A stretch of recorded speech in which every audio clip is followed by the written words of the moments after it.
So last week, nasa CR ako ng isang mall, doon ako nagme-makeup. Tapos may isang babae naghuhugas ng kamay. Maya-maya pumasok yung friend niya, tapos sabi, pahiram na be. Yun pala, nanghingi siya ng lip tint. So nilagay niya. Tapos pagka ganun niya, kita niya, sobrang pula or pigmented. Di ko alam kung ano ba tong brand na to. Batang ina lip tint ba to? Charis. Anyway, so yun, na-overwhelm siya sa pagka-pigment sa lips niya. So tinatry niyang tinatry niya na bawasan yung pigment.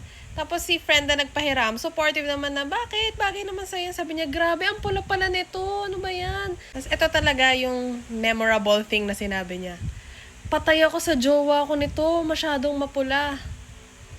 Gets ko na yun eh. Kasi dati nangyayari talaga yun. Pero di ko in-expect na in the big year of 2025, nangyayari pa rin pala na may mga boyfriend na nagagalit sa mga girlfriend nila pag masyadong mapula yung labi, pakak yung makeup, like, why? Kahana yan ng mga jowa na, wag ka magsusuot ng maiksing shorts. Like, ba't kayo nangingilam? Hindi ko naman alam yung buong kwento ng relasyon nila, di ba? Pero, siguro reminder na lang sa mga queens natin out there na pinipigilan ng mga jowa nilang magpaganda for their own self-confidence, self-esteem.